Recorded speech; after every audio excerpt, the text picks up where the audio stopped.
que atendí esta invitación y también recibir una noticia de ciudades fuera de Brasil que quieran adaptar esta metodología. Nora Rey ya dijo cuando fue en la época del premio que este proyecto no colocó el dedo en la herida, puso la mano, el brazo entero en la herida, que es de la América Latina entera, no es solamente de Brasil. Entonces, es con mucha felicidad que estoy aquí presente hoy. Y el esfuerzo fue un poquito físico, pero la satisfacción de estar aquí con ustedes eh, reemplaza cualquier tipo de cansancio que tenga. 40 horas sin dormir, pero 6 horas esta noche ya fueron suficientes para recuperarme y estar aquí bien con ustedes. Entonces, sin más demoras, les voy a pasar una presentación que debe demorar ahí, está programado unos 45 minutos, y después quedo a disposición ahí de los señores para responder a cuestionamientos que sean necesarios. Entonces, el Observatorio Social de Maringá, el título de nuestra palestra es un mecanismo para la mejoría de la calidad de los gastos públicos. La misión que tenemos en el proyecto, en el observatorio, es proporcionar a la sociedad oportunidades para promover la cohesión social a través de la gestión transparente de los recursos públicos. Entonces, lo que queremos, les voy a explicar la historia dentro de poco que tuvimos en Maringá, pero lo que queremos es posibilitar que una dueña de casa, que un jubilado, que un estudiante, que un empresario, que cualquier persona de la sociedad se pueda juntar al grupo de trabajo y a veces con media hora por semana, con medio periodo por semana, de acuerdo con la disponibilidad de cada uno, que nosotros tengamos este grupo de personas trabajando en pro de la gestión transparente de los recursos públicos. Muchas gracias ahí por el micrófono. Yo no consigo hablar parado, quieto en un rincón. ¿Cuál es la problemática cuando hablamos de corrupción, de gasto público, de la gestión pública? Antes de entrar en ese tema, la revista Veja es una revista de circulación nacional en Brasil, semanal, y la utilizamos en estas ponencias porque es la revista más antigua que Brasil tiene, que permanece hasta hoy, es del año 69, y que retrata esos problemas que la sociedad brasileña tiene y discute. Entonces, la resumimos en 3 etapas esa problemática.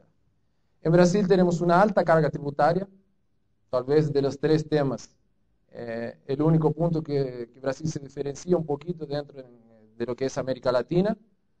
Servicios públicos sin calidad o sin la calidad deseada por la población, y la corrupción. Entonces, vamos a ver un poquito de cada una de ellas. Para que ustedes tengan una idea, en Brasil no tenemos un impuesto único. Tenemos 83 tipos de impuestos distintos. Entonces, les pueden preguntar a cualquier brasileño cuánto pagamos de impuestos, y el que más cerca les va a responder va a ser la respuesta que les doy ahora. Es entre 35 y 40% la carga tributaria brasileña. Ahora, cuánto que nosotros pagamos en cada uno de los impuestos no sabemos. Inclusive tuvimos una ley que entraría en vigor ahora en el comienzo de julio, y la suspendieron hasta el comienzo de enero porque en el final de cada nota fiscal, de cada ticket, tenía que salir cuánto pagamos de impuestos. Y no fue técnicamente posible descubrir con una fórmula mágica para hacer esa cuenta y llegar allá al final con un valor total. Entonces, eso culturalmente aleja un poco a la sociedad, a los ciudadanos, de la conciencia de impuestos. O sea, ¿cuánto pagas de impuestos? No sé, pago un montón. Y eso es una certeza que tenemos. Los cigarrillos, por ejemplo, se paga 82%. Entonces, es más un motivo para no fumar allá en Brasil, ¿no? Hoy, viernes, salimos ahora después de la palestra, podemos ir a tomar una cerveza, si estaríamos en Brasil, pagaríamos 56% de impuestos. Y ahí cuando hacemos trabajamos este tema en las universidades, nosotros decimos a los académicos, es igual que todo el mundo tiene un amigo que siempre sale a tomar la cervecita con vos y nunca paga la cuenta. Entonces, y se toma más de la mitad todavía. Entonces ahora quien sale solo mismo así, tiene el amigo invisible que es la parte que el gobierno se lleva. El 56% es mucho, vamos a tomar una gaseosa, 47%. Hagan como yo, que solo tomo agua, 45%, un poquito menos. Y ahí tenemos algunos absurdos. Por ejemplo, la leche, 46%. Y para muchos no hay nada de absurdo, pero piensen en aquella familia más necesitada, que a veces la madre tiene que salir a trabajar, deja al hijo chiquito con algún vecino, con algún pariente, tiene que comprar leche y además de no tener muchos recursos disponibles, tiene que pagar 46% en cada litro de leche que compra. Entonces, hay algunos puntos que son medio contradictorios con los discursos del gobierno brasileño. En la gasolina pagamos 53%. Hablábamos hoy a la mañana con James y me dice que acá gira en torno de 30-35%. Mismo así nosotros pagamos un poquito más barato, ¿no? Acá es más cara la gasolina, el precio de ella. Otro absurdo, los libros, 24% en un libro. Y el gobierno dice que quiere incentivar la cultura. Tal vez ella no se justifica, pero uno de los motivos por el cual la población brasileña en general no tiene una cultura de leer mucho.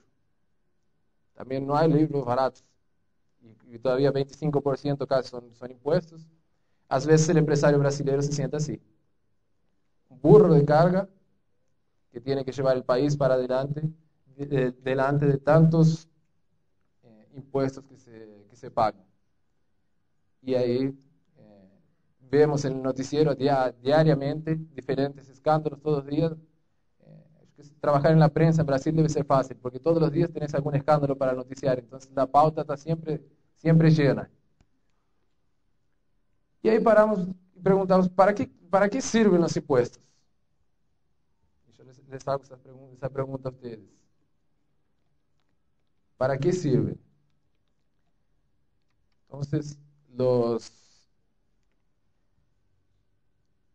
impuestos sirven para financiar los servicios públicos. Y por eso usamos la revista, uno de los servicios que tratamos, la infraestructura que el país tiene. Y la revista ya decía, algún tiempo atrás, pobres aeropuertos de Brasil. En Brasil normalmente yo les pregunto a la platea de cuándo es esta etapa. Ahí por los nombres, aquí tiene Ulises Guimarães, es un político, ya falleció, ya murió en Brasil. Entonces más o menos tratan de tirar ahí 80, 90, en los años 80 o 90. Pero la revista es del 73. Entonces, en 1973, la sociedad brasileña ya discutía la situación de los aeropuertos en el país.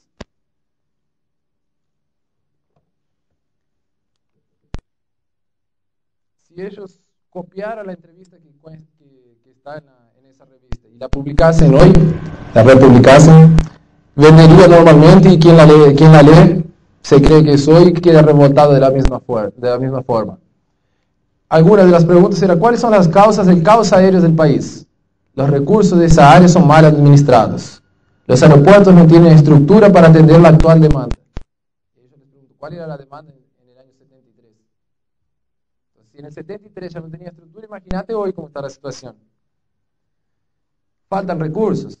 No, solamente son mal administrados. En el 73 ya se discutía eso. Llegamos en marzo del 2007 y la misma revista responde, ¿por qué volar viró una tortura? Entonces, 40 años después, estamos hoy, y se sigue discutiendo lo mismo. En julio de 2007 fue un accidente con un avión de la compañía aérea TAM, que pasó reto en la hora de la descida en São Paulo, matando casi 200 personas. Y hasta hoy, como el piloto murió, la culpa es del piloto, lógicamente. Pero las investigaciones abafadas, no divulgadas, contatos que a gente tiene con algunos conocidos familiares que fallecieron en el accidente, es que las investigaciones son claras y fue problema de estructura en el aeropuerto. El aeropuerto de Congonhas, en San Paulo, donde fue el accidente, tiene una pista muy corta. Y en el día estaba lloviendo bastante. El piloto inclusive pidió autorización para transferir el pozo para otro aeropuerto. San Paulo tiene dos aeropuertos para ir al otro o alguna ciudad próxima. No fue autorizado y pidieron para que él baje. El gran problema es que las pistas de los aeropuertos ellos tienen como si fuesen unas rayitas bien finitas. El aeropuerto de San Paulo no tenía esas rayitas para escorrer el agua. Entonces el avión no tuvo espacio suficiente para frenar y debido a la tecnología de los aviones, el piloto intentó arremeter, levantar vuelo nuevamente, pero el avión queda prácticamente trabado. El piloto es una mera pieza dentro del avión. Entonces, cuando intentó arremeter fue un motivo más que contribuyó con el accidente, pero que si la pista no estuviese mojada, él haría el pozo tranquilamente. Un año después, la revista ya en un espacio menor, dice que pocos cambios después de un año del accidente de la TAM. En el 2007, había 500 millones de dólares previstos en el presupuesto del gobierno brasileño para investimentos en aeropuertos. Y solamente un tercio de esos 500 millones fueron aplicados. Y no estoy hablando de desvío, de corrupción, de nada, de la aplicación de los recursos. Y yo quiero acreditar que en el 2007 el gobierno brasileño ya estaba pensando, no me acuerdo por las fechas ciertas, pero ya había un proyecto para traer las Olimpiadas y para traer el Mundial a Brasil.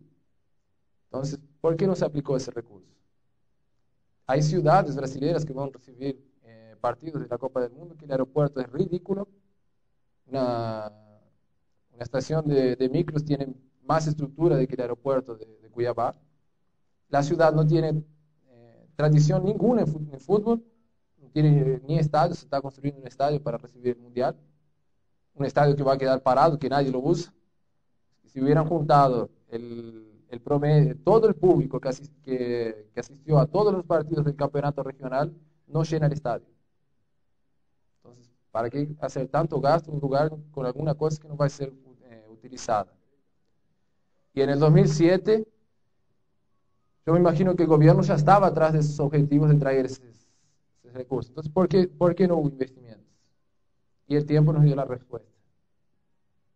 Cuanto menos tiempo vos tenés para hacer, más caro quedan las obras después y se encuentra una forma de hacer una contratación intentando burlar al máximo la ley de licitaciones que existe en Brasil.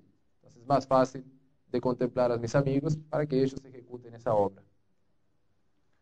2010 se sigue hablando del caos aéreo. Y el caos aéreo en sí es un ejemplo de la estructura del país. Hablando de estructura, podríamos estar hablando en cuestión de estructura de carreteras también, en la misma situación. En salud, ya en el 74 Brasil estaba vulnerable. En 2008 se discute el costo de salud y hasta hoy se sigue discutiendo la salud pública en Brasil. La educación, en el 71 mi profesora es buenita, pero no tiene estructura, no tiene capacitación, no tiene capacidad de dar clases. En el 75, la falencia del idioma brasileño con escrito totalmente errado. En el 2008, ya que yo digo que si el director gráfico de la revista ve eso, creo que tiene un infarto, ¿no? Porque del 75 al 2008 actualizaron la tapa, lo que podemos percibir es que el pizarrón antes era negro, ahora es verde, y cambiaron la frase, pero sigue siendo la misma idea. Y se sigue discutiendo educación y hasta hoy se sigue discutiendo educación. Entonces, le muestro tapas acá del 71, porque la revista empezó en el 69. Si la revista fuese de 1800 y algo, los problemas serían discutidos exactamente los mismos. ¿Y cuál es el origen de esos problemas? ¿Por qué tenemos esos problemas en la sociedad? Y ahí permiten extender eso para América Latina. La revista brasileña se discute es en Brasil, pero en todos los países los problemas son exactamente los mismos. Problemas enfrentados son demasiado antiguos. Hay muchos discursos, se discute mucho, pero poca acción. ¿Qué hacemos para cambiar esa realidad? ¿Qué hizo Brasil para cambiar esa realidad en los años 70, en los años 80? Nada. Se permite la corrupción y el dinero no llega a su fin. Igual el problema es que el dinero no es nuestro, es público. Entonces, si se desvía, si hay corrupción, no hay problema. 32% de los impuestos arrecadados en Brasil son desviados por la corrupción. Un tercio de todos los impuestos que son pagos en Brasil se desvían por la corrupción. Y ahí tenemos un chiste allá en Brasil que el rosario en Brasil se llama terço, de la misma forma del terço que está siendo desviado acá. Entonces se dice que los políticos brasileños son los más religiosos del mundo, que donde ellos pasan se llevan un tercio.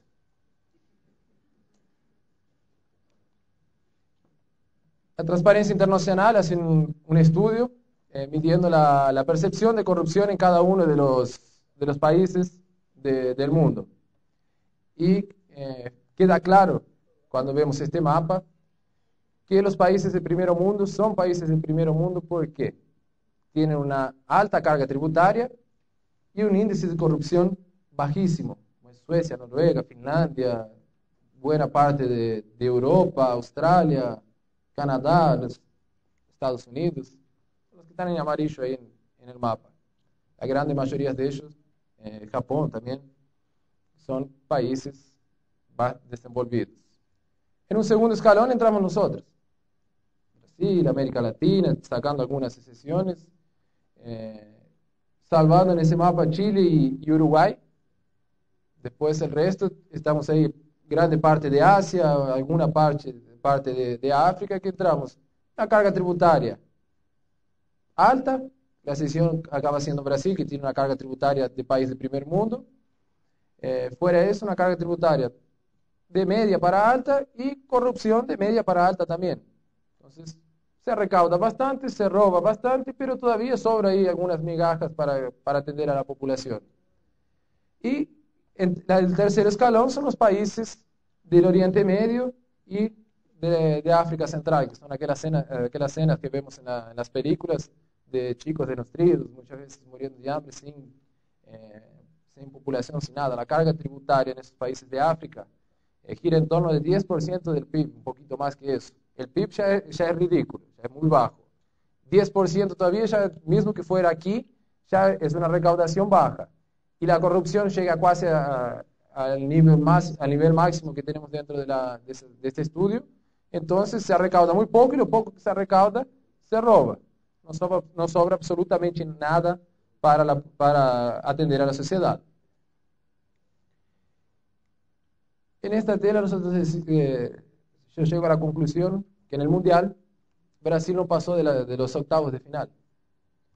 Y en Brasil, cuando se perdió la Copa, el Mundial de 98, nuestros diputados y senadores abrieron una comisión parlamentar de investigación para descubrir qué pasó en aquel vestuario antes de la final.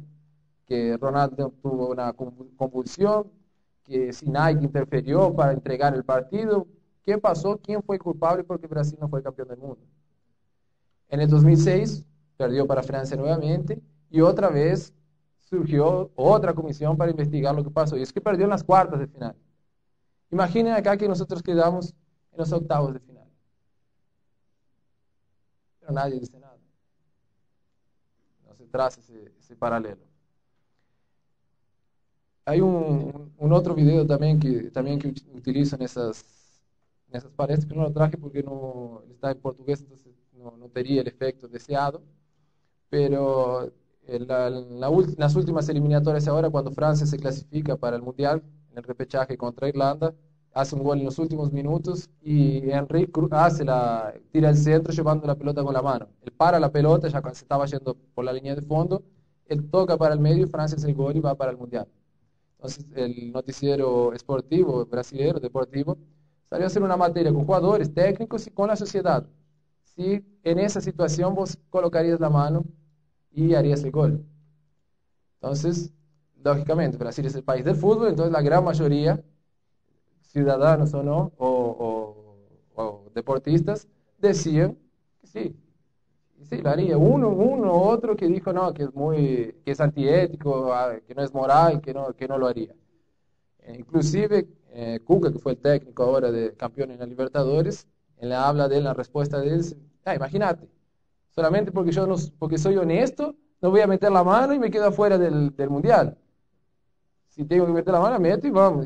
Y los delanteros que fueron también entrevistados, todo es lógico, yo meto la mano. Después, si el referee no me vio, si el árbitro no me ve, fue gol. Y ahí, si nosotros salimos del fútbol y lo colocamos en la cuestión de la política, vos robarías dinero público.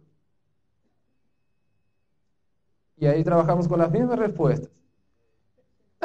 Yo estoy en una situación, si nadie me ve, si el juez no me ve, la sociedad no me ve, el problema es de la sociedad. El otro dice, no, en mi posición yo tengo que hacer eso, que era el gol. En mi posición yo hago eso, robar el dinero. Si nadie se da cuenta, por lo menos quien está conmigo se queda contento, que es la hinchada de él. Lo que dijo Cuca, que no, solamente porque soy honesto no voy a robar. El dinero está ahí, nadie se da cuenta, me lo llevo entonces. Es un paralelo que sirve de reflexión, que muchas veces lo que hacemos en nuestro día a día, en cualquier cosa que nosotros estamos haciendo, eso refleje directamente en nuestras acciones, en nuestro día a día. Que nosotros tengamos principios y no conveniencias. Principios y conveniencias son la misma cosa. Principios son ideales que nosotros tenemos y que los seguimos independientemente si en algún momento ellos se vueltan contra nosotros. Si deja de sacar ventaja en alguna situación. Principios son los mismos ideales, pero cuando ese ideal va a ser voltado, se va a volver contra nosotros, entonces yo lo dejo de utilizar. Eso vale en las otras situaciones. En Maringá, en el año 2000, se descubrieron desvíos de más de 60 millones de reales. Esta es una propiedad que da 20 kilómetros del centro de Maringá, donde pueden ver que tiene helipuerto, cancha de tenis, de fútbol, pileta, las mansiones acá con un montón de piezas, estacionamiento para los varios autos importados que el secretario de Hacienda tenía. El secretario ganando 4.000 reales por mes, tenía 8 autos importados de más de 100.000 cada uno. Y saliendo de una familia pobre también, entonces no era que él ya tenía dinero de antes. En esta propiedad se hacían fiestitas, donde se contrataban prostitutas, algunos muchachos también para trabajar, porque el secretario le gustaba divertirse de formas diferentes. Y se llegó al punto que la prefectura municipal de Maringá, la alcaldía de Maringá, pagó con cheque esos servicios prestados por esos profesionales. Entonces ya era tan fácil robar que no se tenía el cuidado de pagar una cuenta de un producto que no se entregó y usa el dinero para pagar esas cosas. Se pagaba con el propio cheque de la prefectura. Faltaba hacer el pliego de licitación. Contrátase chica con 1,70 m de altura, con tal medidas, muchacho musculoso y por ahí va. Fue otro crimen que cometió, que hubo un gasto público sin la respectiva licitación, que en Brasil es obligatorio. ¿Cuáles son las causas de la corrupción?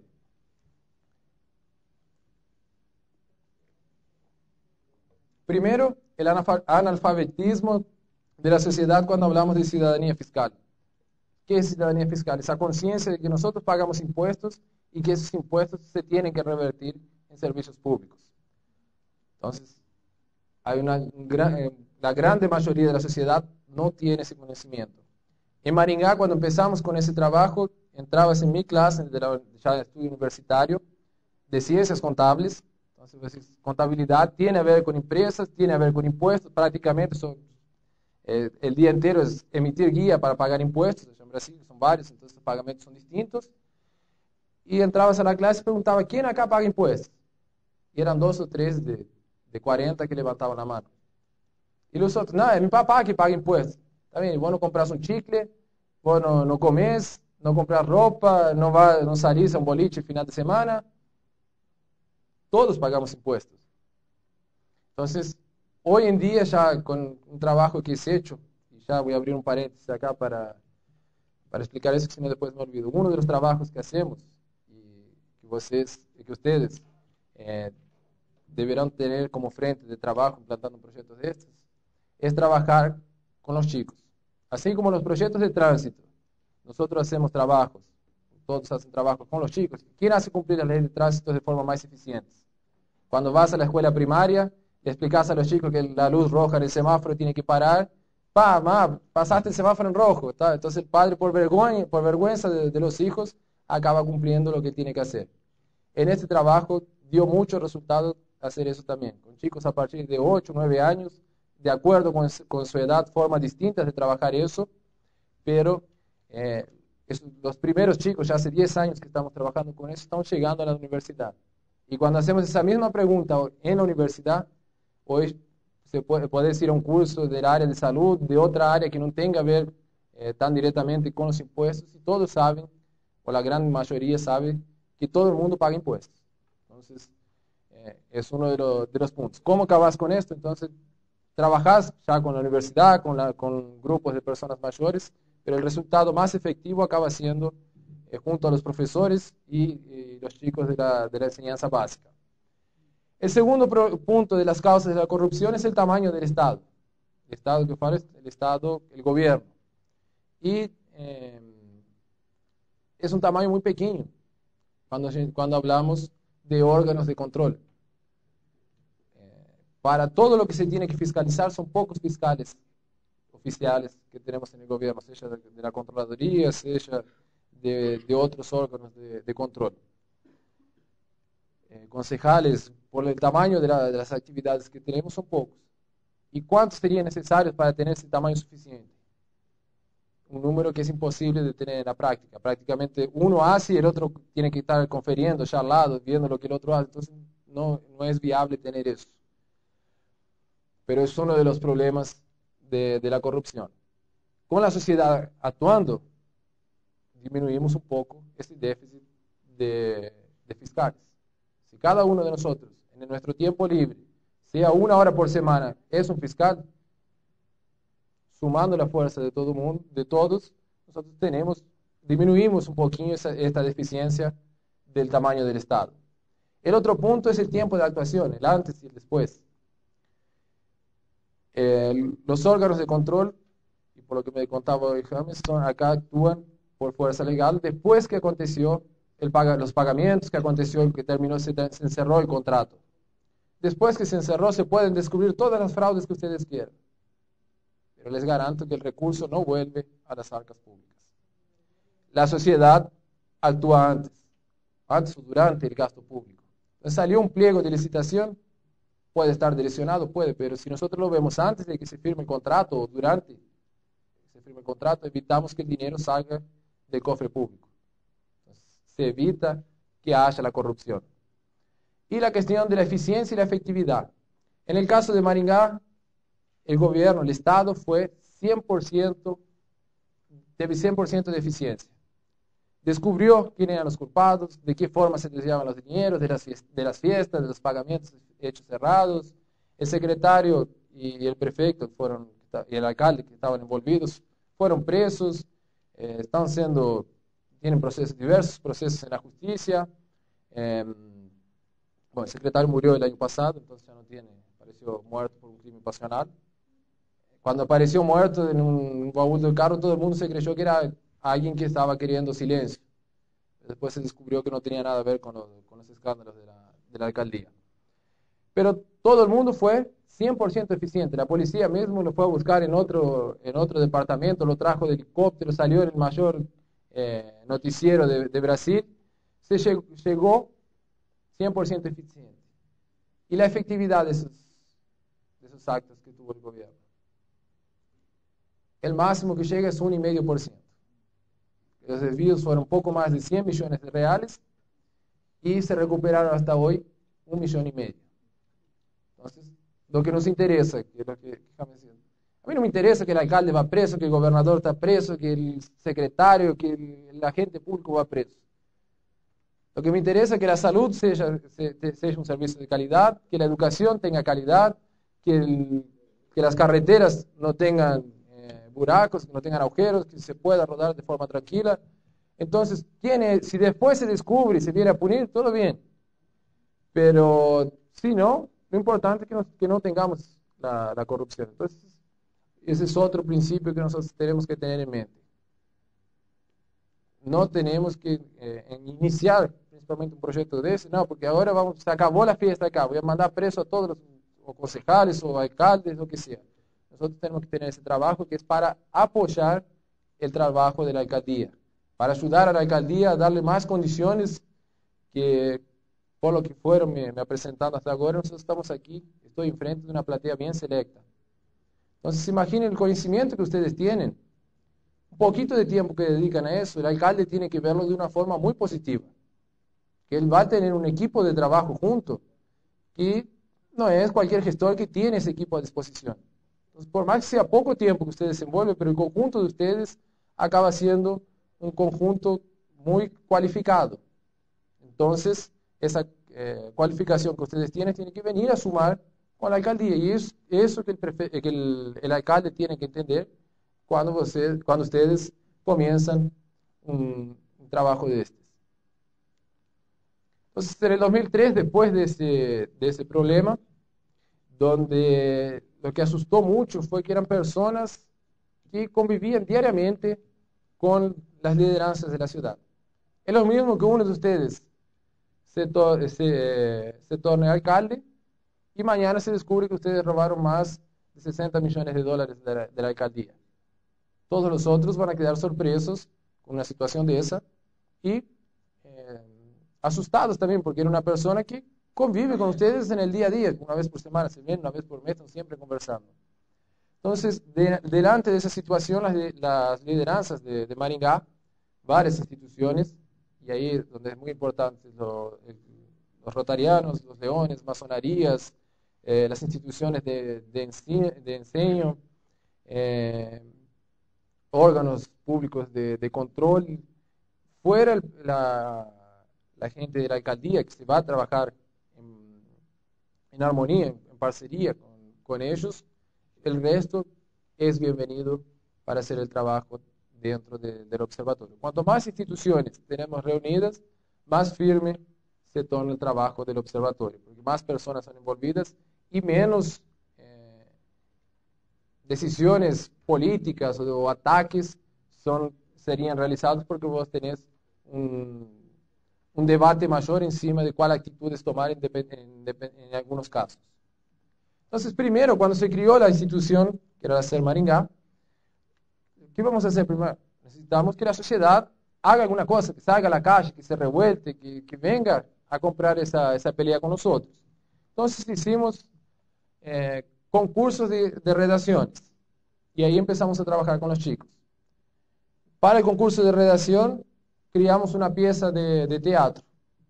Inclusive el texto de la pieza ya está traducido para el español, que fue ya implantado en Honduras.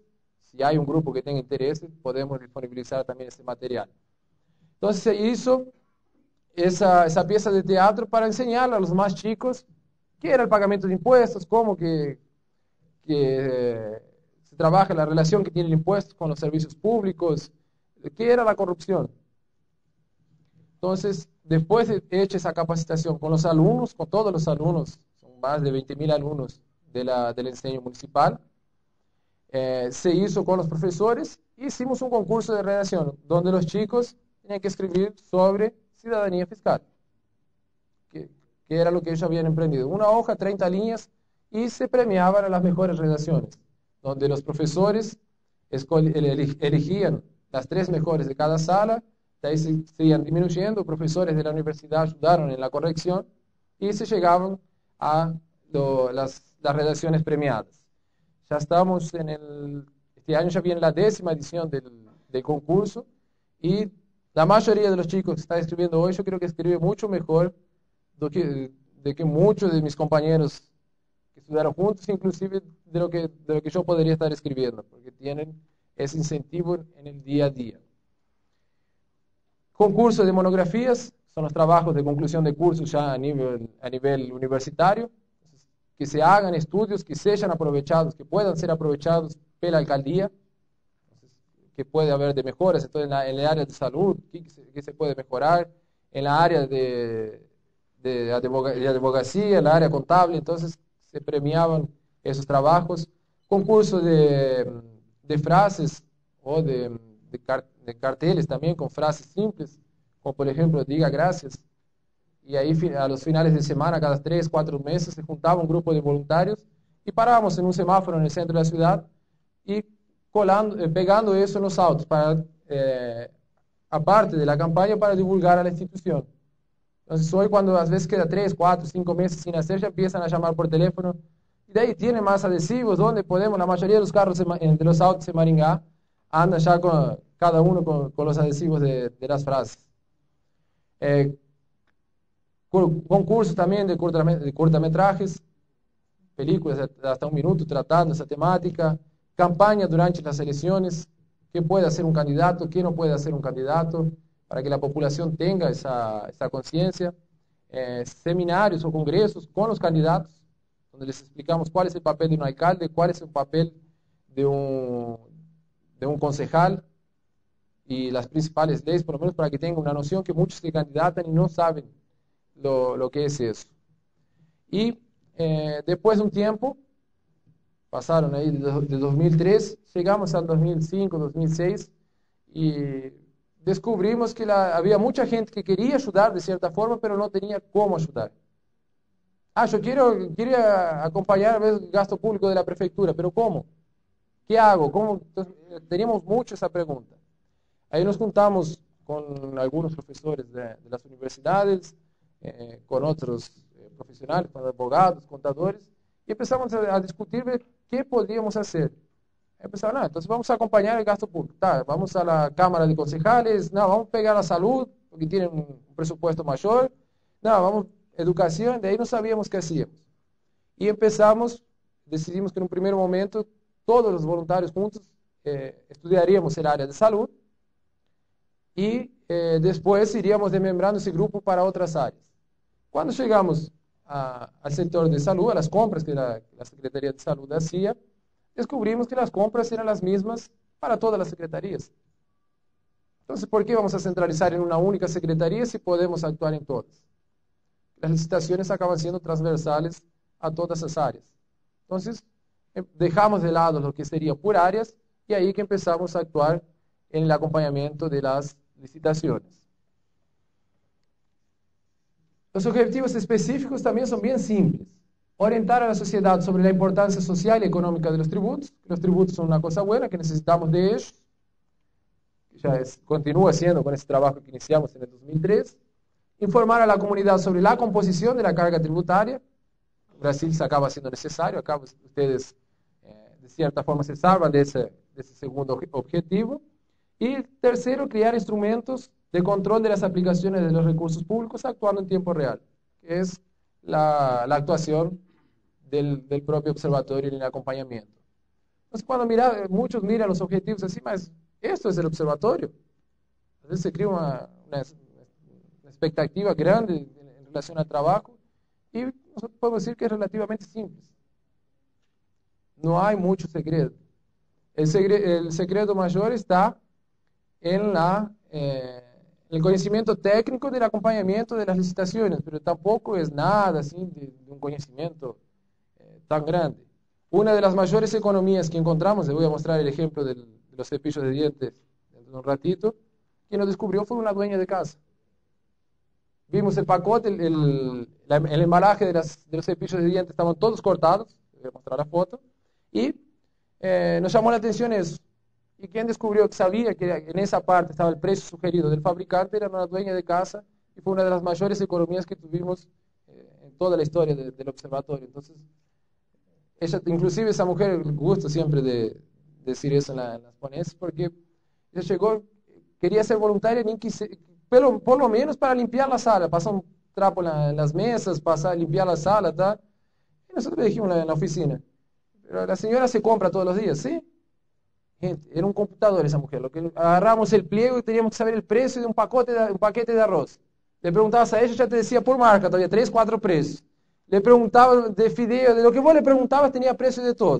Entonces agarramos el pliego, era lo mismo que tirarlo en un computador y el sistema te devolvía los precios. Y con eso facilitaba mucho el trabajo que nosotros hacíamos, porque ahí era estructurar el cuestionamiento a la alcaldía, el comunicado a la alcaldía. El resto, ya ella lo había hecho todo. Y ella quería venir simplemente para ayudar, por lo menos para limpiar la oficina. Y a veces paramos para pensar un poquito, porque esta es otra revista nacional también, que de circulación nacional en Brasil, dice así, impuestos que matan. Pero la imagen que tenemos que tener es de impuestos que salvan vidas. O de impuestos que dan educación a nuestros chicos. O que tengan una buena distribución entre cultura, seguridad, carreteras, obras, salud, educación. Esta es la función de los impuestos, no la que la revista nos da, que son impuestos que matan. Y esta figura define en un solo dibujo cuál es la función del observatorio. Queremos que los ciudadanos paguen sus impuestos de forma correcta, de forma feliz, consciente de lo que están haciendo, y al mismo tiempo, de forma seria, fiscalizando cómo que el gobierno abre y cierra la canilla del gasto público. En ningún momento el ciudadano tiene que venir aquí y poner la mano en la canilla. Porque quien tiene responsabilidad de direccionar los gastos, de hacer su escoja administrativa, es el alcalde. Él fue electo para tomar las decisiones de la ciudad por el periodo que él está en el gobierno. Entonces, lo que la sociedad tiene que hacer es fijarse, a partir del momento que se va a abrir la canilla, entonces, que no tengamos ninguna pérdida, ninguna fuga en el camino, y que toda el agua que entra de los impuestos quede en el balde de los gastos públicos.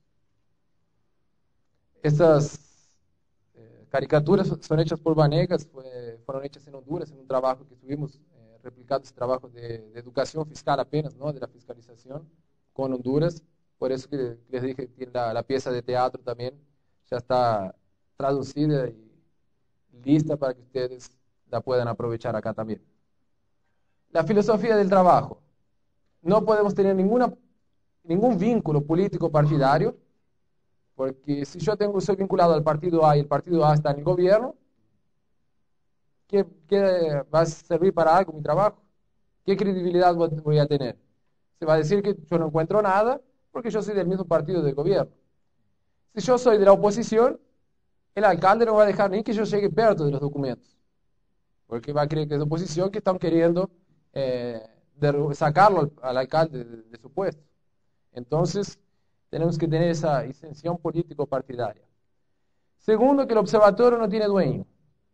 El observatorio no es mío, no es del presidente, no es de nadie que hace parte del observatorio y de ninguna institución. El observatorio es el Observatorio Social de Maringá. Nunca van a escuchar decir que es el observatorio de Fernando, o el observatorio de Ariobaldo, o el observatorio de la Asociación de Empresarios o de alguien. Es un trabajo en conjunto que hacemos. El gran objetivo es el cambio de cultura.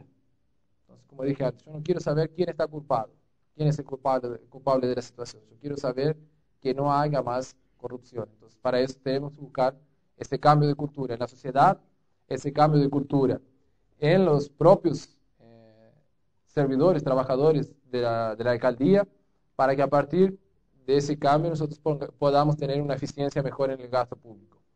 Es necesario un apoyo tácito o expreso de las autoridades públicas, que son lo que llamamos de órganos de control, esos órganos de fiscalización, tienen que conocer el trabajo, tienen que estar apoyando, que hay momentos en Maringá fueron muy importantes, que el alcalde quería se rebelar contra el observatorio, no quería más el observatorio, y llamó a algunos jueces federales. Les colocó los problemas que estaba teniendo la alcaldía. En la época era falta de fornecedores, porque eran fornecedores todos corruptos. Entonces, cuando el observatorio empezó a actuar, no tenía más espacio para que ellos practiquen los precios que practicaban. Con eso, dejaron de participar en Maringá y fueron para otras ciudades. Entonces, el alcalde estaba preocupado porque no podía, no concluía sus compras. Y ahí los jueces federales le dijeron: alcalde, la decisión es suya, si usted no quiere más, no hay problema. Pero las consecuencias también serán suyas. Usted asume las consecuencias de la decisión que usted tome.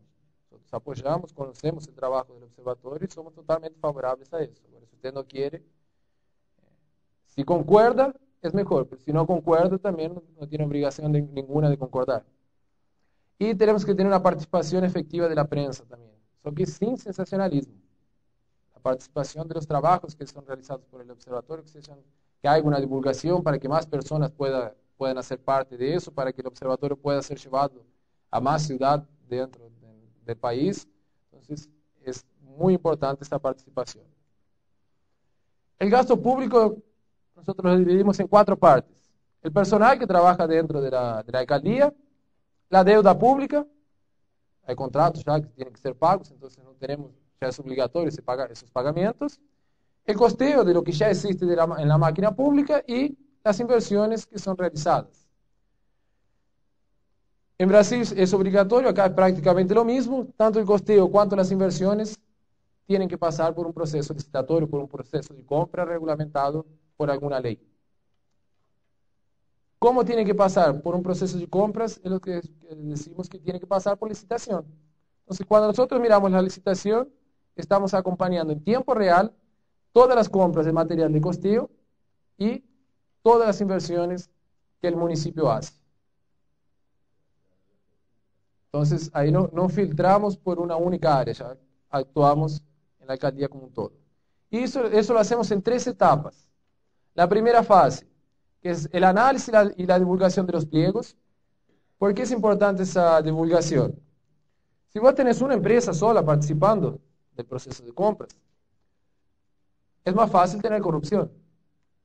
Una sola pone un precio más caro, no hay problema, se definió. Si vienen 2 empresas, puede ser que las dos entren en el esquema de corrupción y dividan ahí el lucro que tienen por actuar en la corrupción junto con los gobernantes. Si viene una tercera, vamos a suponer que ninguna de las 3 es una empresa honesta, podemos tener un esquema de corrupción también. Una cuarta, una quinta, una sexta, podemos tener un N número de empresas participando y todas ellas serán deshonestas y participarem del esquema de corrupción. Si una sola fuera honesta, ya no hay más esquema. Entonces, ¿qué garantía tenemos que con 3 ya no tendríamos esquema? Ninguna. Entonces, nosotros llamamos al mayor número de empresas posible. Si todas las que llamamos, vamos a suponer 10 empresas corruptas, por lo menos no van a tener lucro para hacer la distribución, entonces ya también no se sigue el esquema de corrupción. Entonces, es importantísima esa divulgación. Y acompañamos los certámenes licitatorios. Entonces, cuando las empresas llegan para hacer sus ofertas, nosotros como ciudadanos acompañamos esa sesión de los gastos públicos. La segunda etapa, acompañamos las entregas de los productos y de los servicios. Que de nada sirve hacer una compra perfecta si después hago el pedido y no me entregan las cosas y mismo así yo lo pago. Y el tercero, es hecho más en los inicios de los trabajos, en algunos casos, a veces de alguna denuncia o algo, es el análisis del proceso licitatorio entero, que engloba la fase 1 y 2. Con el tiempo esa fase no se utiliza más porque cualquier denuncia que venga, yo ya realicé el pliego, ya realicé el proceso en tiempo real. Entonces ya disminuye bastante estos casos. Y aquí otra parte bastante simple. Si yo voy a comprar un lápiz, y yo pago en ese lápiz $1, yo quiero que la alcaldía pague como mucho $1 cuando ella compra un lápiz. Es básico. Si el precio de mercado es $1, entonces que la alcaldía también pague $1, que no venga a pagar 2, 3 o precios más caros. El segundo punto, la entrega correcta de los productos o servicios. Si yo compré ese lápiz por $1, la alcaldía compra 10 lápices. y pagó $1 también, solo que en la hora de la entrega le entregan 5, en verdad yo estoy pagando $2 por cada lápiz. Continúa habiendo un sobreprecio, continúa habiendo corrupción en eso. Y el tercer punto es que, además de pagar $1 en ese lápiz, que me entreguen la cantidad cierta y que la utilización se dé para el interés público. A veces en el subconsciente hay alguien que necesita de ese lápiz para trabajar, se lo lleva, llegó en casa, se lo sacó de la camisa, lo dejó arriba, se lo olvidó el otro día, pide otro lápiz. Ahí como ya tiene otro, el que estaba en casa, dejarlo en casa para usarlo en casa. Si todos hacen eso, se necesita el doble de cantidad de lápiz para atender la necesidad de la alcaldía. Entonces, la utilización siempre tiene que ser de todos los productos o servicios con interés público, para prestar un servicio público de calidad. Con la participación en tiempo real, o sea, antes de las fraudes, tenemos un efecto pedagógico, un cambio de cultura. Tuvimos en la Secretaría de Salud, allá en Maringá, uno de los primeros casos que agarramos, una funcionaria que era un ejemplo de funcionario, muy respetado, 30 años ya de trabajo dentro de la prefectura, se dedicaba, si se tenía que quedar después del horario, se quedaba, no había problema, pero en el proceso que encontramos, la única firma que había en el proceso, fuera la del alcalde, era la de esa funcionaria. Y habíamos hablado mucho, teníamos mucho contacto, entonces en un primer momento hasta nosotros nos quedamos mal, porque una denuncia de esa perjudicaría a esa funcionaria. Lamentablemente fue la funcionaria que pagó el pato. Después en el final, inclusive en el proceso administrativo que fue abierto, nos fuimos a explicar que era el único nombre, mas eso no significaba que ella tenía culpa en el proceso, que ella había hecho algo de forma intencional para desviar esos recursos, pero ella respondió el proceso, casi un año pagando a abogado del bolsillo de ella para defenderse. Lo que, el lado bueno de la historia fue que era uno de los funcionarios más respetados de la Secretaría de Salud. La Secretaría de Salud fue la primera secretaría que comenzó todo lo que nosotros pedíamos para organizar el proceso, ya iba, todo el mundo salía corriendo atrás, estudiaba y lo hacía. Hacíamos entrenamientos, venían todos y participaban. Y fue una de las primeras secretarías que comenzó a trabajar de la forma correcta y organizada. ¿Pero por qué? Porque vieron que un colega de trabajo, un amigo de ellos, próximos de ellos, y que era un ejemplo a ser seguido, pasó por un problema de ese. Entonces, acaba teniendo un efecto pedagógico.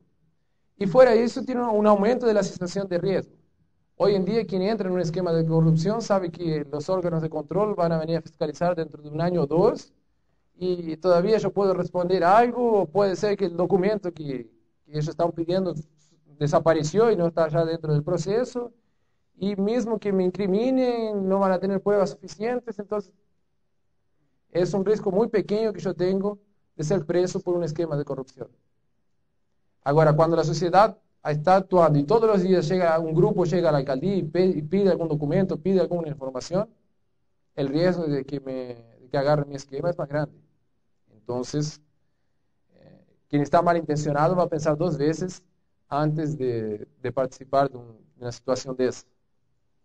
Con todo ese trabajo en Maringá, hasta el final del año pasado, tuvimos 21 millones de dólares de economía a los cofres públicos.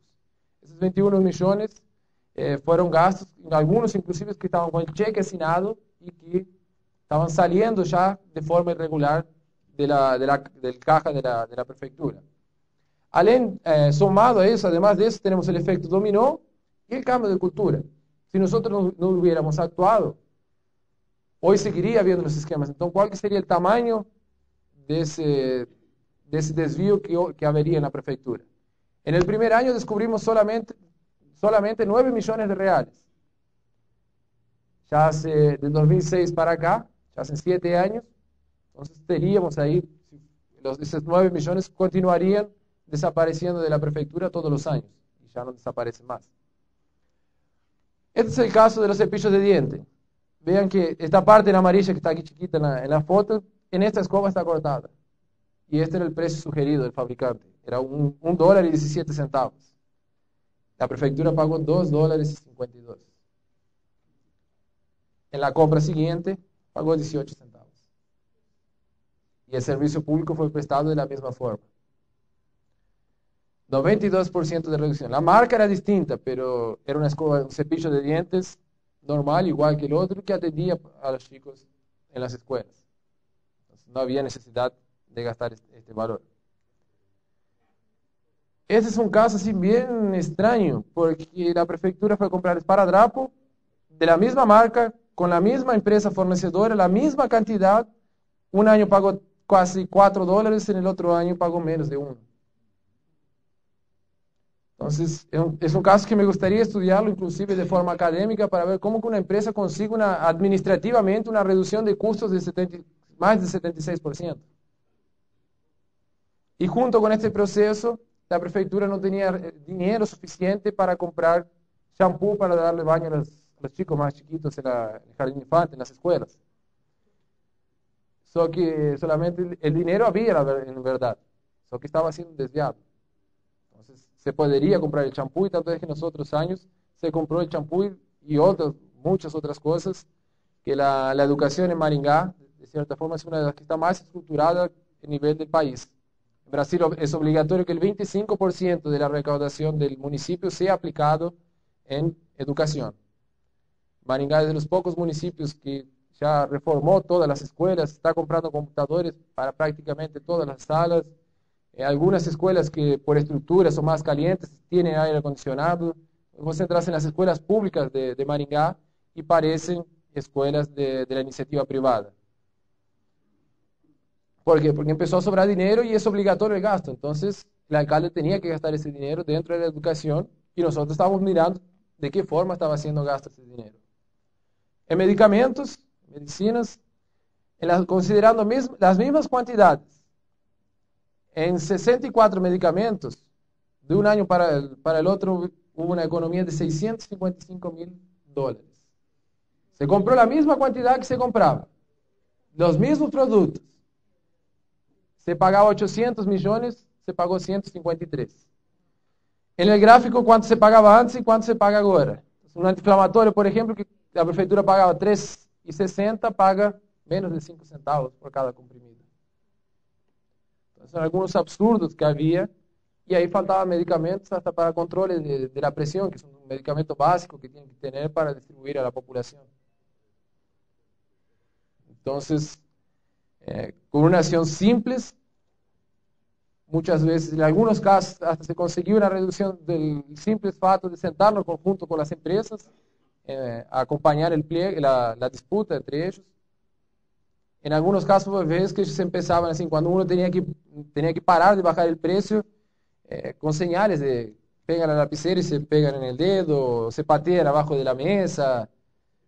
Y muchos, ¿ustedes de qué empresa son? De casos de llegar a alguna empresa prácticamente a ofrecernos dinero para no participar, creyéndose que nosotros éramos de alguna empresa. Entonces, cuanto menos empresas hay participando, mejor.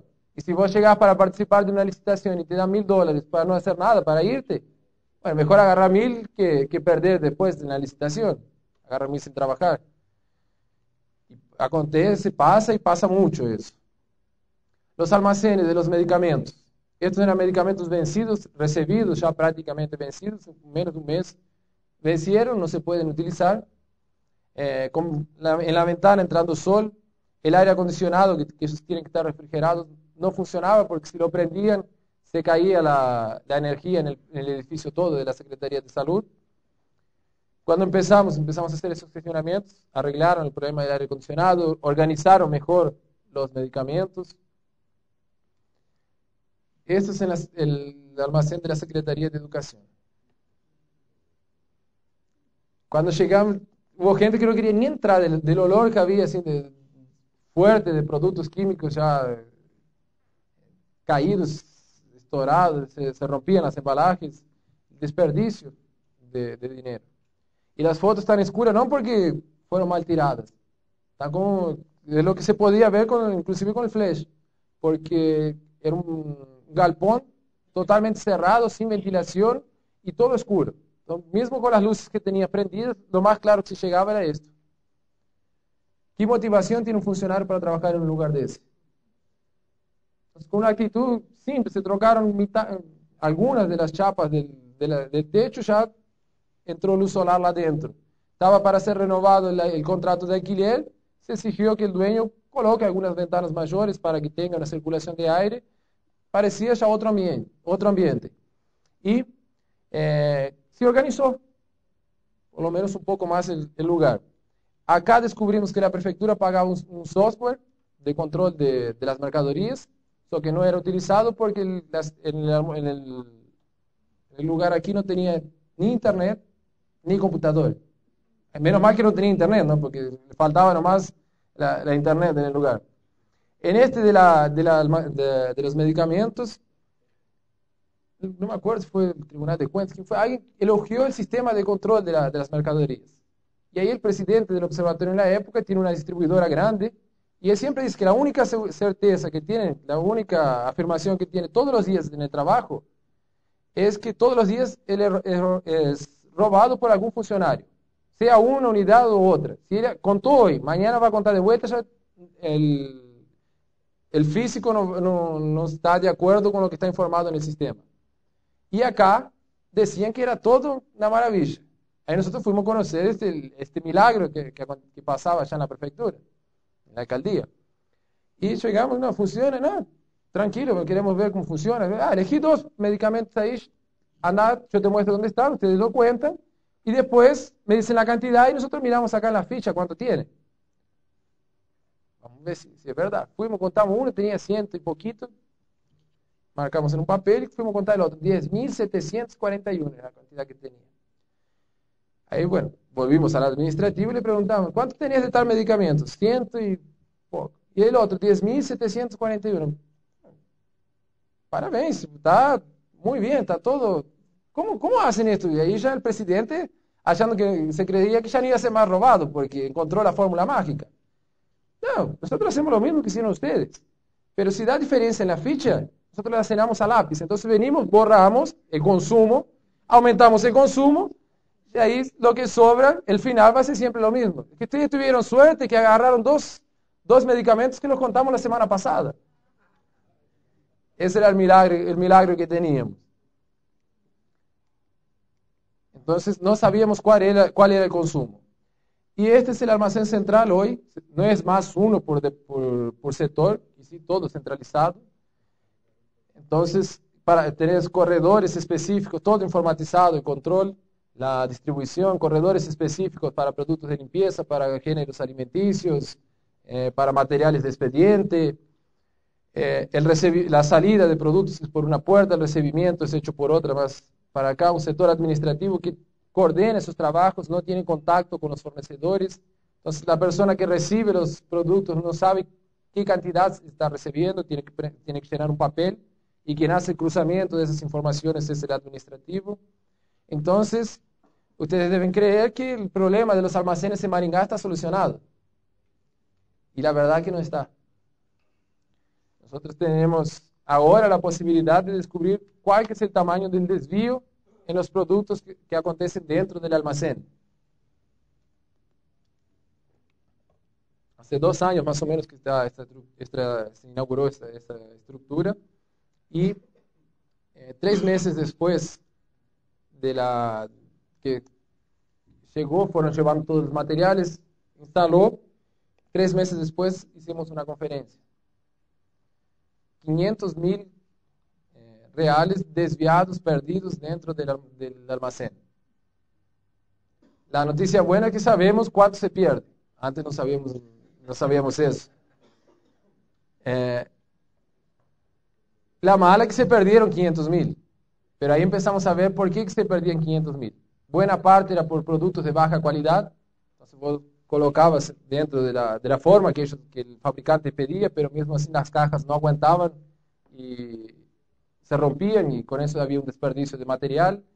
Otros productos de baja calidad, algunos por errores pasan con la máquina, la empilladera, ¿no? Que saca los paletes de arriba y a veces pegan un paquete plástico y lo rompe.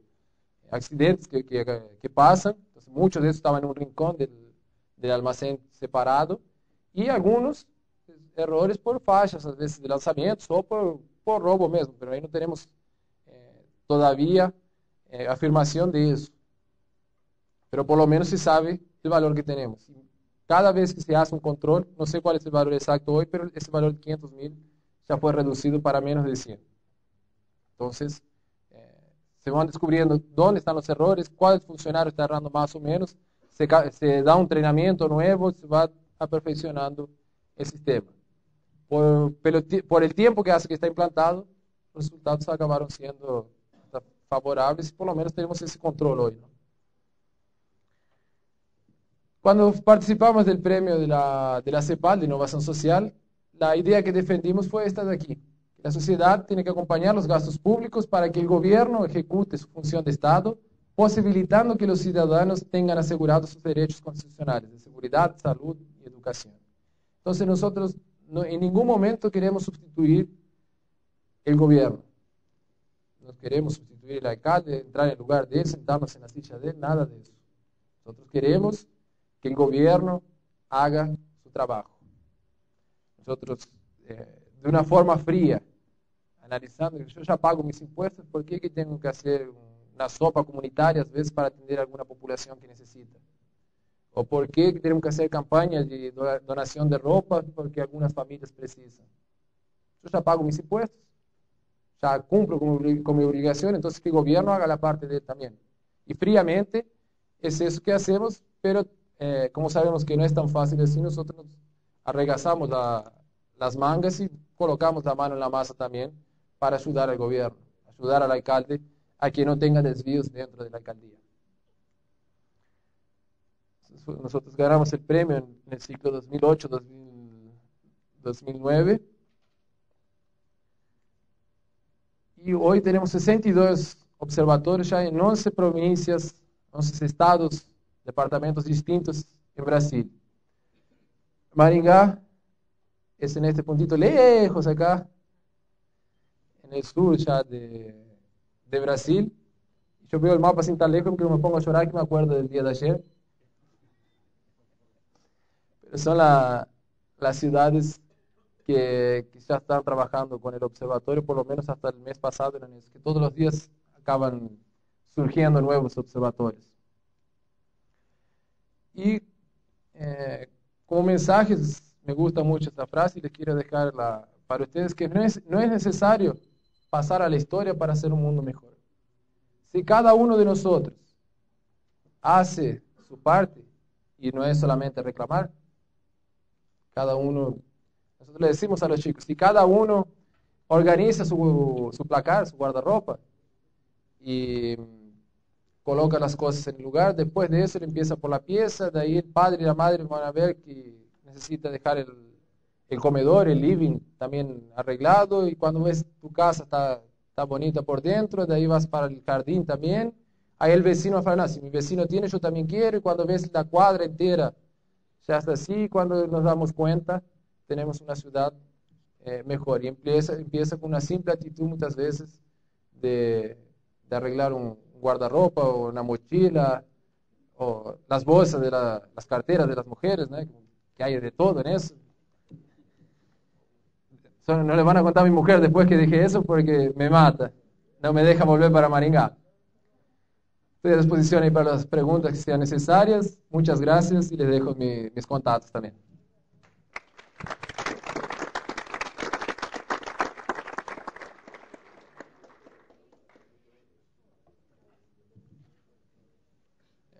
Acho que pasarle el micrófono. Les voy a pedir nomás que se identifiquen la función que ustedes tienen y si hacen parte de alguna institución o no. Pero además les vamos a pedir, primero, que las preguntas sean pertinentes a lo que el profesor Otero ha tratado. Y segundo, que tratemos de hacer las más concretas posibles y ponerle cuidado a la respuesta para no volver a repetir la pregunta. ¿Quién? Acá adelante.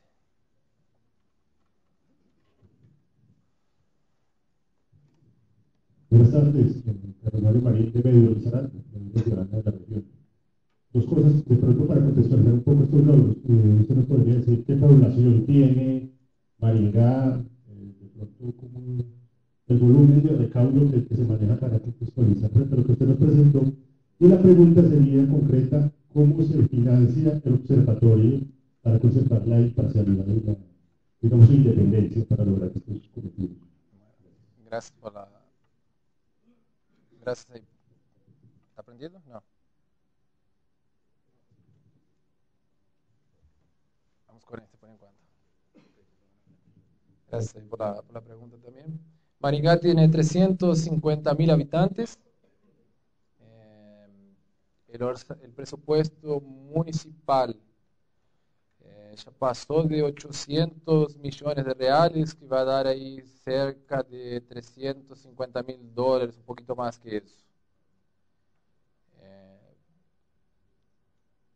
El financiamiento de las actividades del observatorio son hechos por empresas o organizaciones privadas de la región de Maringá. Entonces, y algunas donaciones, por ejemplo, computadores, cuando necesitan, hay empresas que hacen donación de computadores nuevos. Los muebles fueron todas donaciones. El espacio físico donde funciona el observatorio es dentro de la asociación de empresarios.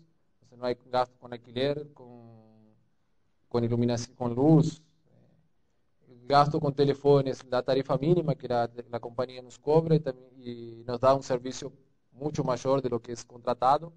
Internet lo mismo, entonces se paga muy poco delante del consumo que tiene. Y no sé los valores de aquí en Brasil. Se puede iniciar un observatorio ahí con cerca de $2.000 mes, teniendo esas alianzas. Es posible de tener una actividad del observatorio. Lógicamente depende mucho eso, del valor del salario que se paga en la región y de la cantidad de personas voluntarias.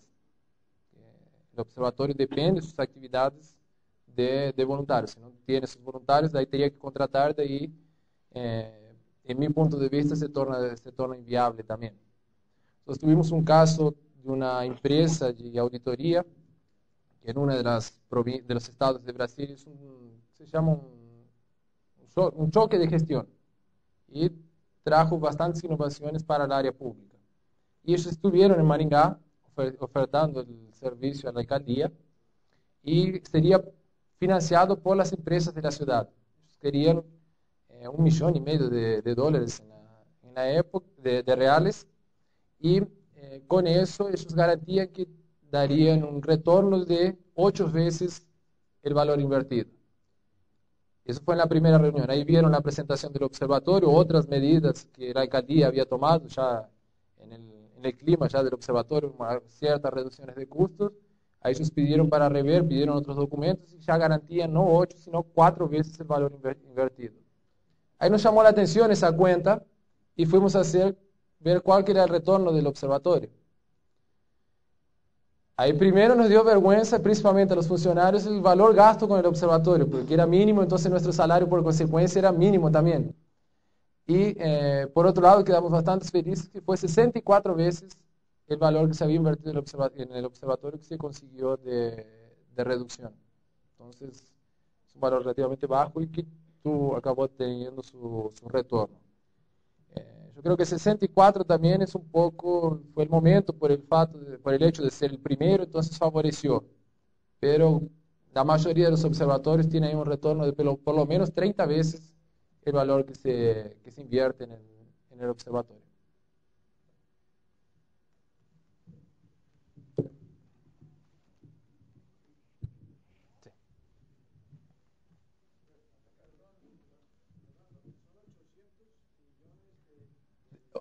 El orzamiento, 800 millones de reales.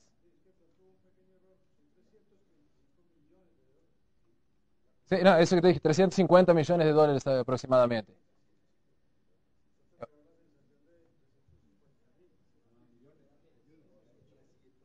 350 millones de dólares. Gracias por la corrección. Sí, buenas tardes, Jorge López de la Risaralda. En esa misma línea que acaba de preguntar mi compañero Navidad, felicitarlo pues por la exposición, por la charla tan interesante, tan benéfica para una ciudad como Pereira, donde la corrupción campea por todos lados. En esa misma línea, el Estado brasileño, política pública. Aquí tenemos la ley 850 que regula la materia, pero política pública clara en Brasil para el tema de los observatorios y de repente, si no la hay, propuestas a nivel Congreso para promoverla y financiación, obviamente. En la cuestión de del amparo legal, que sería la posibilidad por fuerza legal de la participación de la población, en la ley de licitaciones hay un artículo que permite la participación de la sociedad. La propia Constitución Federal de Brasil nos da esa posibilidad. Y no hay una ley específica que trate del control de la sociedad, control social. Pero en la mayoría de las leyes que trata de materia de gasto público, ya deja una posibilidad para ese acompañamiento y principalmente la Constitución. Entonces no es necesario, la Constitución ya trabaja en esta línea. Yo pago impuestos, entonces el dinero también es mío, yo puedo fiscalizar. Entonces da esa abertura. Ya con eso sería suficiente, pero mismo así hay otras leyes que dejan explícito también esa posibilidad. Pero no hay una ley específica de alguna línea así, de política pública de participación. Lo que se ve en algunos proyectos inclusive del gobierno a través de la Contraloría General de la Unión, de participación social en planeamientos de diversas políticas públicas. Entonces hay una participación incentivada por un órgano del gobierno, pero nada que se transforme en ley. Son proyectos isolados, eventuales. Solo para complementar la respuesta, en Colombia sí hay normas constitucionales que amparan la participación ciudadana en el control no solamente del gasto, sino de toda la función pública. Buenas tardes. Mi nombre es José Nelson Estrada, contador del municipio de Pereira. Aprovecho porque hace mención en algunos, aparte de los órganos de control. Y es verdad, tenemos que empezar a trabajar con los muchachos. Yo no quise seguir desviando, por ejemplo, la atención de la Contraloría Municipal a revisar 180 instituciones educativas que tenemos acá, a revisar facturas de 50.000, de 70.000 pesos. Hoy estoy trabajando con los muchachos, haciéndoles un diplomado. Ya tengo 53 contralores estudiantiles, que yo no tengo que ir a los colegios. Ya hay 53 muchachos que conocen en Pereira cuánto es el presupuesto de su colegio y cómo lo está ejecutando el rector.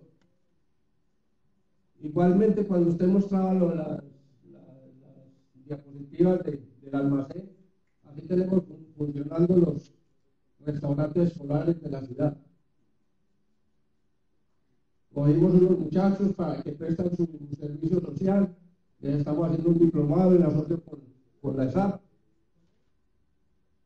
Y los restaurantes escolares presentaban una situación lamentable de desaseo.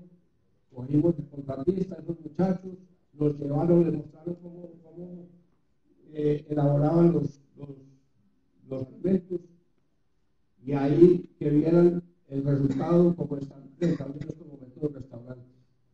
Pero no desaprovecho la oportunidad al selecto grupo de hacer un llamado también.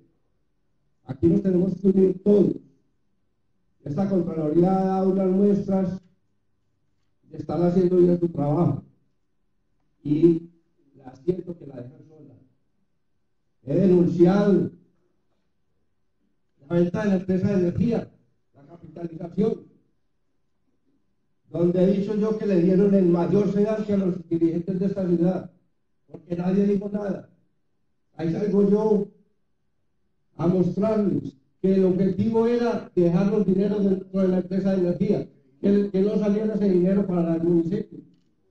No hemos visto ni un camino de herradura con ese dinero.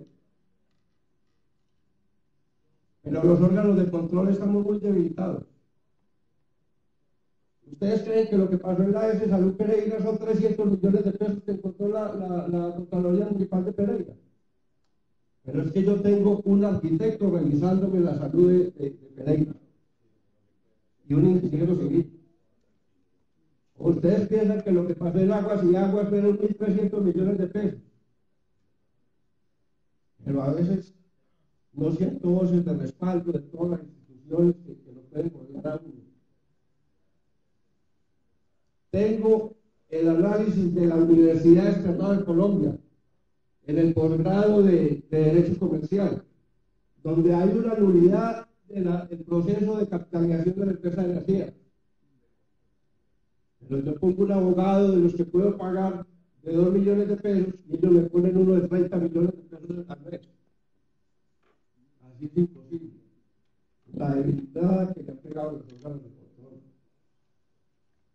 He denunciado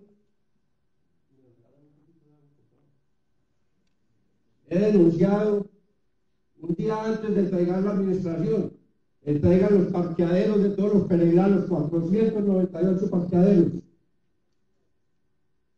Lo entregan un día antes de entregar la administración por 60 meses y le reconocen 20 millones de pesos por 5, no sé cómo llamar eso, bocaderos, no sé qué, que hay dentro del parqueadero. 20 millones de pesos en 60 meses, esos son 1.200 millones de pesos.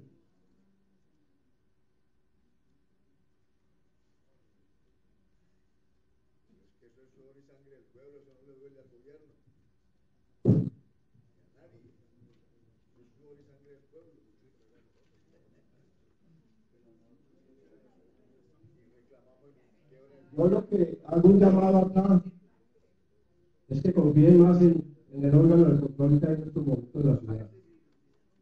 Estamos trabajando, pero no se escapa solo. Pero a veces se te da uno unas desilusiones. Salgo, conozco de un alto contrato que le hacen a un personaje en la ciudad. Le hago un control de advertencia al alcalde. Alcalde, ese contrato no lo continúe. Efectivamente lo mocha. Y me llaman a decir que es que yo le estaba haciendo el juego al alcalde. Es inaudito. Conocía al contralor municipal que ese funcionario no iba ni a trabajar. Entonces la desconfianza que hay en los órganos de control actualmente es grande, pero lo estamos recuperando. Por favor, yo les solicito que más acompañamiento a la Contraloría Municipal y que nos unamos todos, porque en realidad se siente uno solo en algunas ocasiones. Muchas gracias. Aquí también queremos hablar, quedan en la parte de atrás. Perdón, tenían ellas primero la petición de la palabra, ya vamos para que viene para atrás también. Buenas tardes.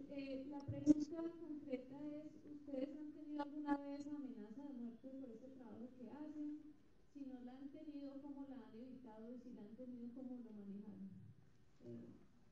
Qué pena, se me olvidó presentarme, ¿cierto? Adriana Giraldo Vélez, yo soy del colectivo Ciudadanos Espacio Ciudad y de la veeduría de la Circunvalar. En este momento en la veeduría de Circunvalar tenemos un caso de amenaza que nos está preocupando y una vez les cuento pues para que todos sepan porque esto nos tiene muy preocupados. Entonces...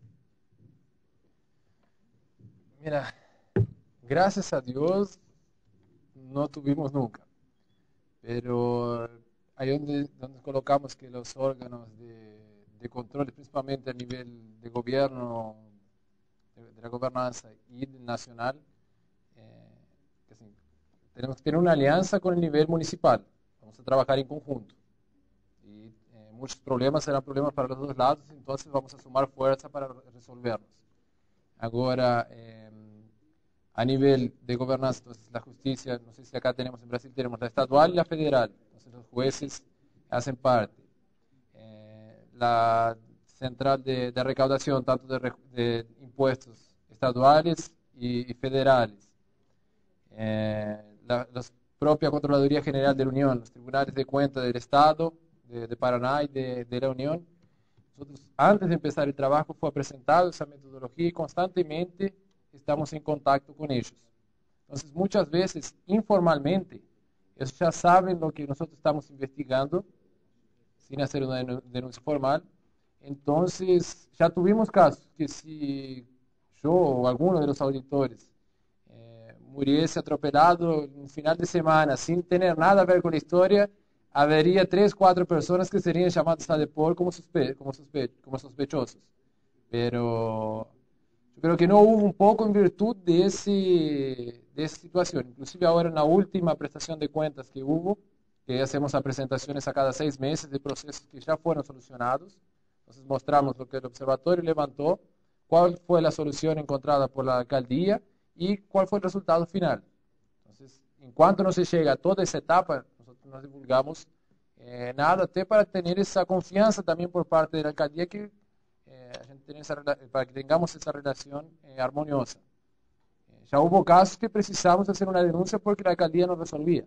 Entonces ahí fuimos a los órganos responsables. Pero los demás, se hecho esa prestación de cuentas a cada 6 meses, presentamos los trabajos que fueron finalizados en ese periodo.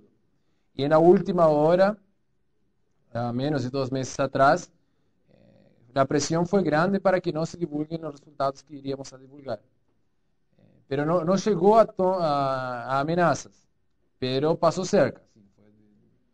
De tener retaliaciones por parte de órganos municipales que harían, por ejemplo, la autorización de la vigilancia de salud en la empresa de que era presidente, o tener de alguna forma atacar a los miembros del observatorio.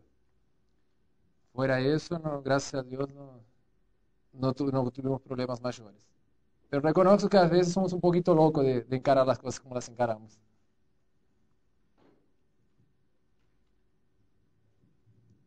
Bueno, mi nombre es Ramón Antonio Torres, yo tengo la oportunidad de ser formador de gestores de desarrollo del Banco Interamericano de Desarrollo.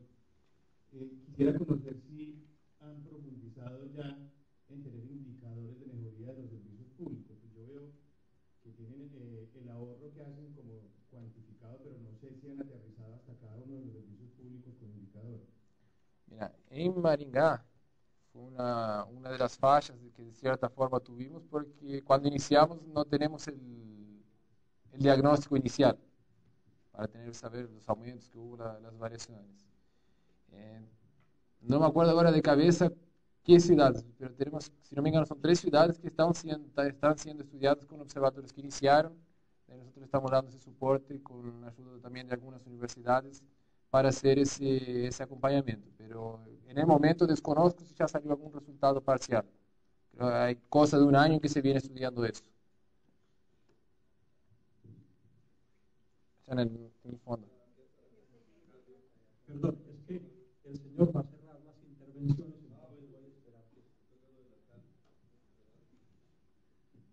Buenas tardes, Juan Carlos Rodríguez España.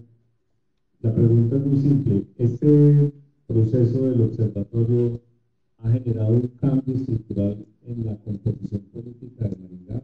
Es decir, se ha visto que nuevas personas quieren participar en la actividad pública y política de la ciudad.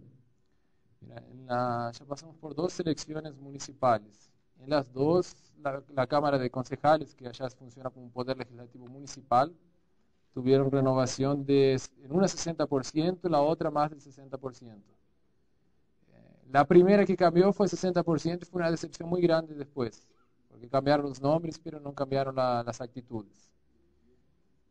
Inclusive tenemos un proyecto de acompañamiento de los proyectos, de la parte del legislativo que hacen por vereadores. Tal vez ese es el motivo que hubo también nuevamente esa alteración de 60% en la última elección.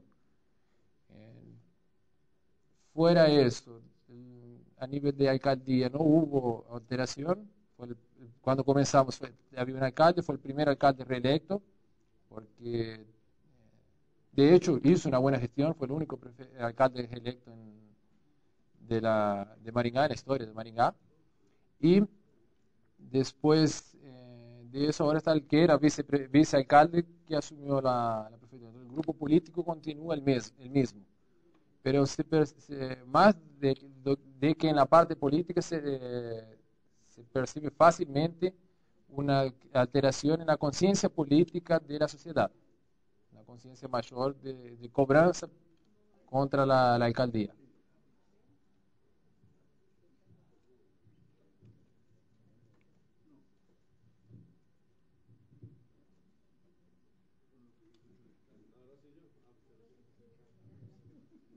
Disculpen que llegué un punto tarde, pero estamos en el Consejo Municipal hablando sobre el espacio público. Yo soy Javier Antonio Sánchez Flores, presidente de la Veeduría de Pereira, por año y medio aproximadamente. Aquí está el compañero Eugenio, que es el vicepresidente de una veeduría constituida por el señor Contralor Municipal. Y yo me convertí en un innovador en veeduría. En una capacitación que tuvimos en Cali, que fue un poco de innovación muy importante que tuvimos, que estuvo el señor de España allá con nosotros. Y fue hacer denuncias de veeduría por medio de poemas, rimas, poesía. Tengo 220 poemas y la pregunta mía al final que me gustaría hacerle es: he mandado proyectos para que me apoyen ese libro que viene acá, que es el primer libro. He mandado al presidente de la República, no me falta el Vaticano y usted para ese proyecto. El Vaticano y usted no me falta mandar el proyecto. Y todo ha sido no. Entonces aprovecho para leer un poema, eso es todo lo que quiero hacer. Y quiero pedirle disculpas al título, no se me vaya a descatalizar, que ningún menor puede hacer. Es el poema más fuerte que he leído en toda mi vida, con un título muy fuerte, muy feo, llamado Más infeccioso que la gonorrea.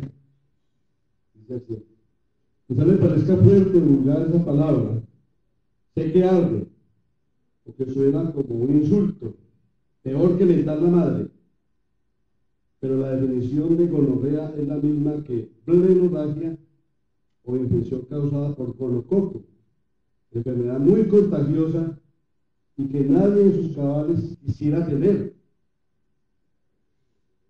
Y con esto, ¿cuál es mi fin? Poder plantear un símil o compararlo con algo similar: la corrupción. La corrupción. Y el propio pueblo les dio el poder o autoridad de que en el presente nos puedan desangrar.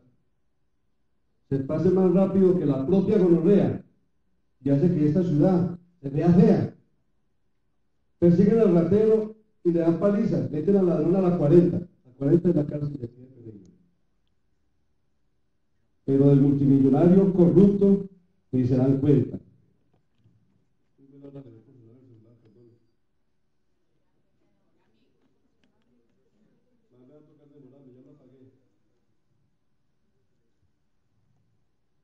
Persiguen al ratero, repito, y le dan palizas.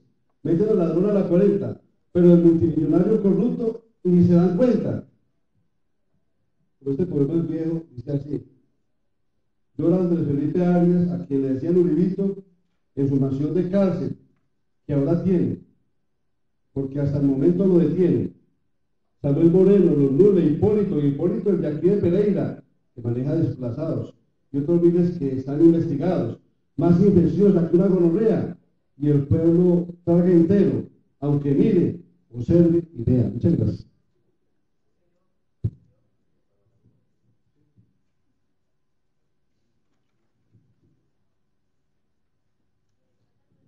Muy buenas tardes, yo me llamo Ana Lucía Marín Escudero y hace 8 años presidiendo Quebradas, una veeduría que se llamaba la Veeduría Ciudadana por los Quebradas.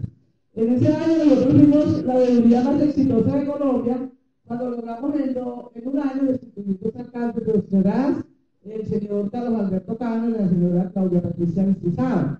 Y logramos que le dieran muerte política a 17 concejales por 5 años, el presidente del consejo de ese entonces, el señor Miguel Ángel Correa, por 8, y que tuvieran pérdida de investidura. Eso se logró con un trabajo muy intenso. Nosotros éramos un equipo que más que un equipo éramos una cofradía, que teníamos un gran valor civil y que teníamos mucho, estudiábamos muchísimo. Yo pienso que cuando uno se entra en esa responsabilidad ciudadana de ejercer control y vigilancia de la administración pública, hay que perder hasta el temor a morir.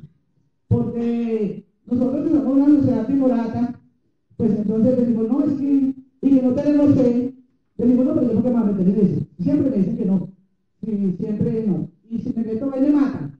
No, yo pienso que el cambio de cultura que se debe dar es que todos nos debemos comprometer en ejercer control de vigilancia de gestión pública. Y ténganlo por seguro, que si los argumentos que mostramos allá, y nosotros fuimos hasta Bogotá, donde de la cuella, a mostrar el estudio que hicimos del Consejo, y que si alguno quiere conocer esa experiencia, cómo hicimos ese seguimiento al Consejo, porque nosotros tuvimos las 198 actas de todos los días de las ordinarias y extraordinarias, y de ahí sacamos para demandar en el Consejo cómo iban a sesionar un minuto y por eso fueron sancionados. Entonces sería muy importante algún día yo poder compartir con ustedes la experiencia y cómo hicimos ese proceso tan exitoso, y que nos lograron, que no logramos un cambio de cultura de la compra de la conciencia y toda la corrupción, al menos muchos ciudadanos si nos convierten el ejemplo, y hoy en día muchas personas denuncian un poco la corrupción tan rampante que ha tenido ese municipio tan querido, pero que dolorosamente en ese entonces era el municipio más corrupto de Colombia. Muchas gracias.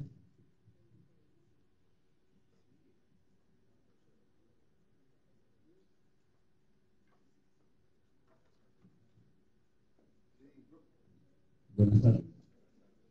Luis Fernando Otero decía que los empresarios somos burros de carga. Eso soy yo, como otros aquí presentes. Somos los burros de carga. Quiero manifestar, para empezar, que fortunosamente, como burro de carga, no contratamos con el Estado. Y cuando lo hacemos, puedo certificar que ni siquiera el 3% de las ventas llegan a ser parte de ventas que se le hacen a las entidades del Estado. En ese sentido, considero importante y quiero felicitar a Risaralda Ética y especialmente a Luis Fernando por haber hecho ese esfuerzo y de venir hasta estas tierras a traernos una luz de esperanza y fundamentalmente a mostrar de manera categórica, objetiva, clara y contundente que si le metemos pueblo a exigir la calidad en la administración pública, se pueden lograr hechos de beneficio para la misma sociedad. Yo vengo sosteniendo hace mucho rato que nosotros tenemos gobiernos de muy baja responsabilidad. Y son gobiernos de baja responsabilidad porque no hay una sociedad que demande calidad en la administración pública. Lo que ustedes han hecho es eso. Quiero manifestarles que no podemos dejar pasar esta oportunidad y que esta se convierta en una convocatoria más como tantas que se hacen día tras día y año tras año. Creo que esto tiene que trascender y que aquí tiene que quedar ahí. En ese sentido, quiero hacer unas propuestas. La primera es, ya habíamos hablado con el comité intergremial, con el doctor Fernando Agudelo hace algunos días, y le manifestaba yo a él, Fernando, tratemos de hacer un frente común, no contra la corrupción, porque me parece que ese no es un buen mensaje, pero sí hagamos ese frente común por la transparencia y el cuidado de los recursos públicos. Fernando ya escribió hace 15 días una columna sobre ese tema, y yo le quisiera preguntar cuántas personas lo han llamado a decirle estoy presente para que iniciemos ese proceso. ¿Cuántas, Fernando? Me han llamado los gremios convocados, casi todos, y Risaralda Ética inmediatamente. Y Risaralda Ética. Entonces yo pienso que la propuesta de hoy que hablábamos con James es que hoy quede constituido ese observatorio social por Pereira o el área metropolitana como mínimo. Hoy debemos dejarlo constituido. En ese sentido, yo quiero, James, que los que estemos dispuestos a jalarle y a trabajarle a estos temas, como ustedes lo ha manifestado, Luis Fernando, son voluntarios. ¿Cuántos voluntarios estamos dispuestos? Levantemos la mano. ¿Por qué no pasamos una listica y empezamos a colocar en esa hojita nuestros nombres con nuestras direcciones y nuestros teléfonos? ¿Por qué no ponemos a circular una hojita y ya, los voluntarios? Empecemos con a generar una actividad con estos voluntarios, con los que estamos dispuestos. Pero también quiero manifestarles, no es necesario con voluntarismo. Eso es importante. Ese es el motor que va a jalonar este proceso. esto necesita también recursos. Yo le decía a James, vámonos empresa por empresa, vámonos a buscar recursos para que Risaralda Ética o este observatorio pueda en un momento determinado tener como una especie de capital semilla para que pueda empezar a trabajar. Y yo quiero dar el ejemplo, en la empresa que pertenezco ya hice la propuesta, vamos a empezar a aportar. Vamos a aportar 1 millón de pesos mensuales al observatorio. Vamos a hacerlo. Vamos a empezar dando ejemplo. ¿Quiénes pueden aportar 10, 15 mil, 5 mil pesitos? ¿Quiénes estamos dispuestos a aportar? Pongamos ahí en la listica cuánto vamos a aportar. Yo también voy a aportar en lo personal. Vamos a hacerlo en lo personal. Vamos a ponerle carne a esto. Vamos a darle vida a este tema. Porque, señores, miren, creo que hoy hay un ambiente a nivel mundial que nos permite que podamos nosotros trabajar sobre estos temas. El Papa Francisco decía que la corrupción es el anticristo.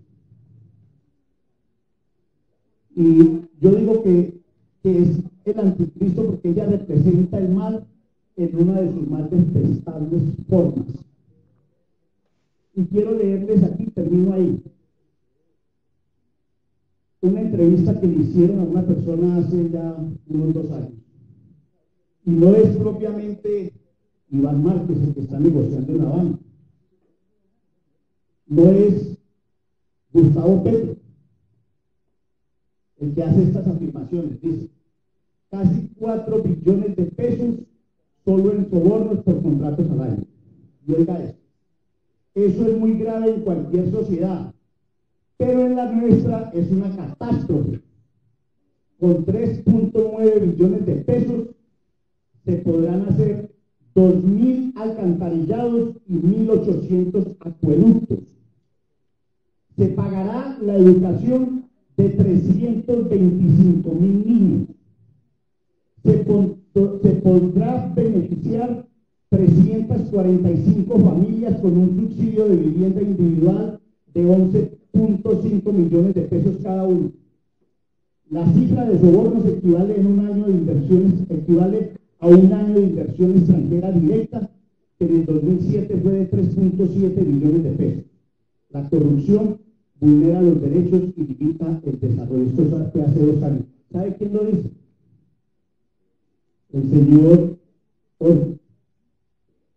Ortiz González, que en ese momento era directamente el zar anticorrupción de la Presidencia de la República.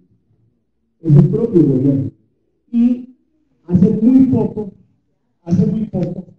el vicepresidente de la República, en el mes de marzo, él decía, con un informe del Banco Mundial, que los corruptos se llevaron 5.200.000 millones de pesos el año pasado. Este es un reporte de prensa de la Vicepresidencia de la República del 2 de marzo del 2013.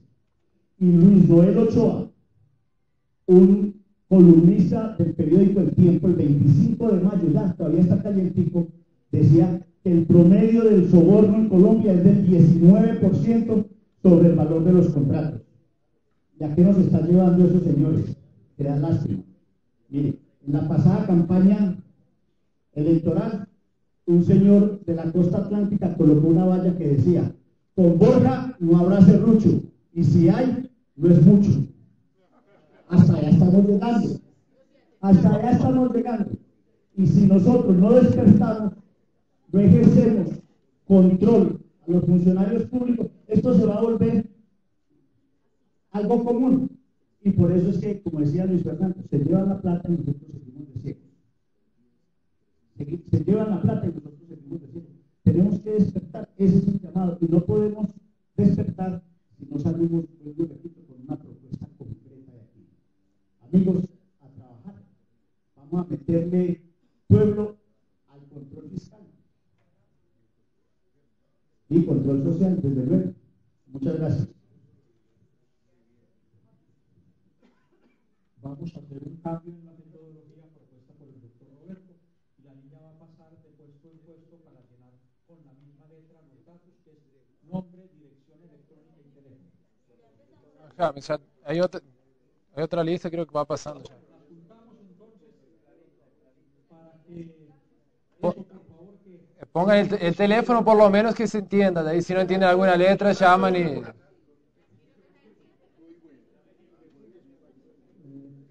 Hoy está esta tecnología, nosotros, presidente de la sociedad de mejores de Pessoal,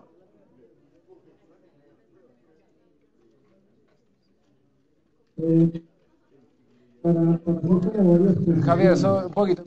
Les pido un poquito de atención que me están tratando de hacer una pregunta y no se escucha. Antes de que se termine la audiencia por la nación, hacer estas precisiones. Lo primero, el recurso me parece importantísimo, como lo dice Roberto, y de esa manera ya la sociedad mejora hizo un esfuerzo económico importante. Y creo que se va a ver más adelante. Vamos a llevar este tema no solo a la Asamblea, a la Junta de la Asamblea, para que sea un valor permanente hacia este mecanismo que se refiere el día de hoy. En lo personal, estoy dispuesto a participar como he participado en otros proyectos, como persona, como ciudadano. Lo otro es que debemos apoyar a estas iniciativas todos los ciudadanos y cuando alguien como la señora nos habló de sociedad, nos tocó en ese momento ese proceso, pues creo que es justo que nosotros entremos a apoyar este tipo de personas y las llamemos a esta mesa. Yo le agradezco a todos los aquí presentes su asistencia, porque este es el primer paso y esperamos que se den otros pasos. Dejo estas dos inquietudes. El doctor, antes de retirarse, que tenía que ir al encuentro de los doctores en Cartagena, me dejó una invitación a la consigna que la universidad está dispuesta a participar en todo el proyecto que se adelanta acá. Y de pronto avanza una noticia y es la de la anterior por la tarde del doctor Juan Guillermo, que mañana creo que hay un desayuno donde se va a la rueda de prensa también, va a participar con el periódico y pues como decía Fernando en una de sus presentaciones, en una parte de la presentación, los periódicos son importantes en este proceso. Entonces esperemos que esto que está siendo monitoreado lo están viendo también en la CEPAL, porque recibí el correo electrónico antes de entrar a la conferencia de alcancé con Fernando, y me hablaron que están pendientes del resultado de esta convocatoria para que la CEPAL entre a apoyar el proceso como lo apoyó en Manila y en Brasil. Muchas gracias.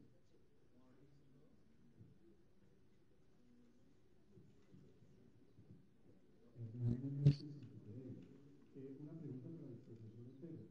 Yo no acabo de entender muy bien cómo tienen éxito en la primera fase de lo que ustedes llaman la divulgación y la intervención de las licitaciones. Porque una cosa similar podría ocurrir aquí entre nosotros. Digamos, la Asociación de Ingenieros de Esmeralda es sumamente acuciosa en la formulación de observaciones alrededor de los pliegos de la confección tipo sastre y ese tipo de detalles. Pero finalmente eso se hace dentro del marco de lo legal. O sea, puede ser no ético, pero es legal. Y finalmente pasa. O sea, la situación no es si hay o no hay intervención, que aquí podríamos tener ese tipo de informaciones. No me queda claro es por qué ustedes tienen éxito en hacer eso. O sea, por qué las observaciones que ustedes hacen a la autoridad en relación con las publicaciones de las licitaciones logran que tengan transparencia y que no se hagan cosas que siendo legales no son éticas. Todas las licitaciones hechas en Brasil tienen que tener una publicación en imprensa oficial. Dependiendo del tipo de la modalidad de licitación y dependiendo de los valores, cuanto mayor o más compleja, más publicidad tiene que tener, más locales. Hoy hay una ley de transparencia que obliga a la publicación en portales electrónicos. Con eso, cualquier persona, cualquier empresa que actúe en esa área puede venir a participar en cualquier momento. No precisa ser invitado a participar, viene y participa, son abiertas. Lo que acontece, lo que pasa es que en algunos momentos, esos pliegos que ustedes llaman de desastre, eles evitan que interesados vengan a participar, porque el producto que ellos tienen no atiende, o porque el servicio no atiende, porque exige algún documento fuera de lo que está previsto en ley. En la ley tenemos una lista de documentos que pueden ser pedidos, y a veces, para evitar que algunas empresas vengan a participar, se colocan documentos que no están contemplados en esa lista de la ley. Entonces, con los cuestionamientos, ¿qué hacemos? Abrimos el pliego. Cualquier interesado puede participar. Y ahí la divulgación es justamente para ocupar ese espacio que fue abierto. Y cuanto más empresas tenemos, menor es el riesgo de haber un acierto entre las empresas para definir ya de antemano cuál es el precio que va a ser ofertado. Porque nadie sabe cuáles son las empresas que van a venir a participar. Se quedan sabiendo solamente en el día. Con eso se evita los aciertos anteriores.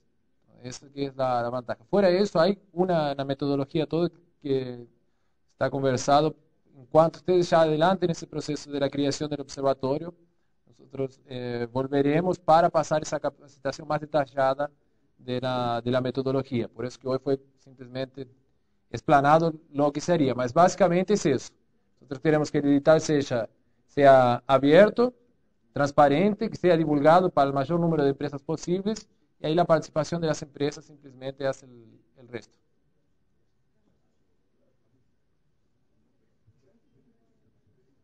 Buenas noches, doctor Alberto González, director ejecutivo de Sociedad de Mejoras.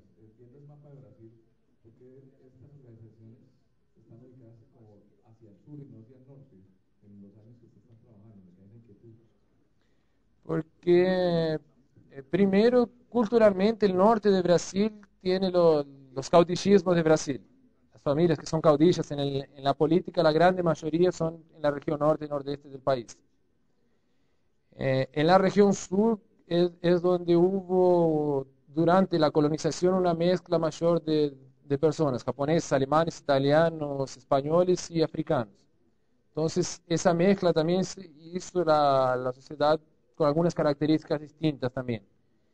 Y principalmente porque el proceso surgió en Maringá, y la asociación de empresarios de los municipios son, en la mayoría de los estados, pero principalmente en el estado de Paraná, tienen asociaciones y trocan experiencias de proyectos exitosos. Entonces, los primeros observatorios que comenzaron a surgir fueron llevados a otras ciudades, inicialmente por asociaciones de empresarios.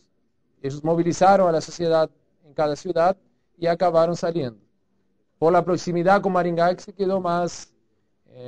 se acabaron criando más por la región sur. Pero los últimos criados están siendo al contrario.